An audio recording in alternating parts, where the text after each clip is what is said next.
Hello, আসসালামু আলাইকুম। সবাই কেমন আছেন? দার্জিলিংয়ের আরেকটি ব্লগে আপনাদের সবাইকে স্বাগতম। আমার আগের দার্জিলিংয়ের ব্লগগুলোর মতো এবারও আরেকটি নতুন ব্লগ নিয়ে আসলাম।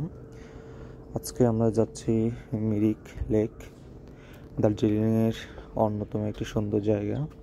তো আপনারা যারা সিকিম দার্জিলিং ভ্রমণে আসবেন তারা অবশ্যই এই মিরিক লেকটি দেখে যাবেন, কারণ এই মিরিক লেকটি অত্যন্ত সুন্দর। এবং আমরা যখন দার্জিলিং থেকে মিরিক লেকে যাচ্ছিলাম তো রাস্তার ভিউগুলো অনেক সুন্দর লাগছিল, আঁকাবাঁকা রাস্তা দেখতে পাচ্ছেন। আমাদের প্ল্যানটি ছিল আমরা যেদিন দার্জিলিং থেকে ব্যাক করব বাংলাদেশে, তো যাওয়ার লাস্ট ডেতে যাওয়ার সময় আমরা মিরিক লেকটি দেখে যাব। তাই আমরা সকালেই রওনা হই মিরিক লেকের উদ্দেশ্যে।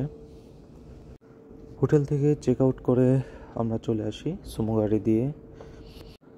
মিরিক লেকে যাওয়ার পথে দার্জিলিংয়ের যেই বাসাগুলো রাস্তার পাশে, এগুলো দেখতে ভালো লাগছিল। তাছাড়া প্রতিটি বাসার সামনে আশেপাশে ছিল ফুলের বাগান, যেটি আমার কাছে খুবই ভালো লেগেছে। তাছাড়া মিরিকে যাওয়ার সময় আপনারা দেখতে পারবেন চা বাগান, এরকম সুন্দর চা বাগানের টিলাগুলো দেখতে খুবই ভালো লাগবে। সিলেটে একটি জায়গা নাম আছে দার্জিলিং টিলা। আসলে দার্জিলিংয়ের চা বাগানের যেই অপূর্ব দৃশ্য এবং চা বাগানগুলো এত সুন্দর, যেই কারণে এই দার্জিলিংয়ের এই দৃশ্যগুলোর মতো বাংলাদেশের সিলেটেও একটি স্থান আছে দার্জিলিং টিলা। যদি সময় থাকে আপনারা গাড়ি থেকে নেমে কিছুটা সময় এই মিরিকের পথে চা বাগানগুলোতে সময় কাটাতে পারেন। আমাদের যেহেতু আজকেই বর্ডার ক্রস করতে হবে, তাই আমরা রাস্তায় দাঁড়াইনি, বাট আমাদের অনেক ইচ্ছে করছিল যে আসলে এই জায়গাগুলো এক্সপ্লোর করা, কিন্তু আসলে সময়ের জন্য হয়ে ওঠেনি। তো আপনারা যদি আপনাদের সুযোগ থাকে দার্জিলিং ভ্রমণের ক্ষেত্রে হাতে সময় নিয়ে যদি বের হন, যদি সময় থাকে তাহলে অবশ্যই চা বাগানগুলোতে ঘুরে আসবেন। এক্ষেত্রে একটি কাজ করতে পারেন, সেটা হচ্ছে যে আপনারা যেহেতু মিরিকের উদ্দেশ্যে গাড়ি ভাড়া নেবেন, সেক্ষেত্রে যদি ড্রাইভারকে কিছু টাকা এক্সট্রা দেন তাহলে উনি হয়তো আপনাদের একটা সুন্দর জায়গা দেখে নামাবে। সো ওই জায়গায় আপনারা 30 মিনিট বা 1 ঘন্টা সময় নিয়ে ঘুরে দেখতে পারেন। দার্জিলিং শহর থেকে আমাদের মিরিক যাওয়ার যে রাস্তাটা ছিল, তো সম্পূর্ণটি যদি সময়টুকু ধরি, এই সম্পূর্ণ সময়টুকুই আমরা খুব ভালো এনজয় করেছি, বিশেষ করে সাইট সিনগুলো। তো এই সাইটের সিনগুলো যদি আপনারা উপভোগ করতে চান, সেক্ষেত্রে আমি বলবো আপনারা যেই গাড়িটি নেবেন সেটি অবশ্যই জানালার পাশে বসবেন, তাহলে সাইটের ভিউগুলো আপনারা খুব ভালো পাবেন। দেখতে দেখতে আমরা চলে আসি মিরিক লেক। তো এটি হচ্ছে মিরিক লেকের রাস্তা। তো আমরা যখন প্রথম মিরিক লেক আসি, ঢুকতেই আমরা খুব হতাশ হয়ে যাই, আসলে কোথায় আসলাম। বাট কিছু দূর ভিতরে হেঁটে আসার পরে আমাদের চোখে পড়ে মিরিকের আসল সৌন্দর্য। তো এই দৃশ্য দেখে খুবই ভালো লাগছিল। লেকটি খুবই সুন্দর, পানি খুবই স্বচ্ছ ছিল, আর আকাশটি সত্যিই দেখতে এমনই লাগছিল, অনেক নীল।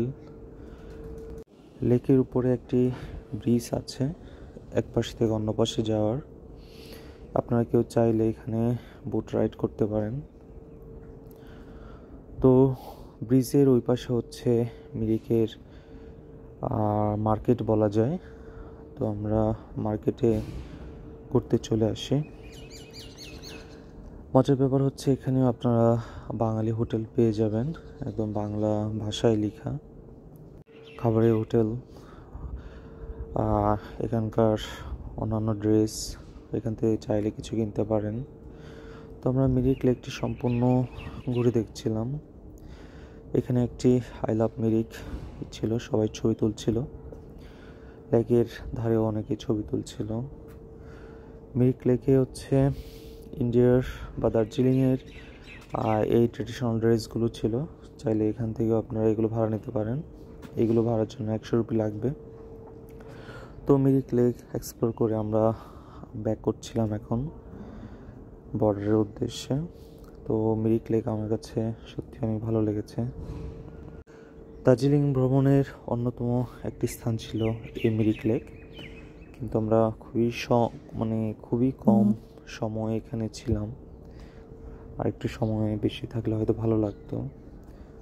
তাই আমার পরামর্শ থাকবে, আপনারা যারা দার্জিলিং ভ্রমণে আসবেন অবশ্যই মিরিক লেক ঘুরতে আসবেন, আপনাদের অনেক ভালো লাগবে। সিকিম দার্জিলিং ভ্রমণ শেষে আজকে আমরা বর্ডারে ক্রস করে বাংলাদেশে চলে যাব। তো এই ভ্রমণে খুবই ভালো লেগেছে। তো আপনারাও দার্জিলিং সিকিম একসাথে ভ্রমণ করতে পারেন। আমার এই দার্জিলিং ভ্রমণের মিরিক লেকের ভ্রমণ কেমন লাগলো, মিরিক লেক কেমন লাগলো জানাবেন। তিস্তা নদীর পাড় ধরে আমরা চলে যাবো আজকে ইন্ডিয়া বর্ডার। সবাইকে ধন্যবাদ, আল্লাহ হাফেজ।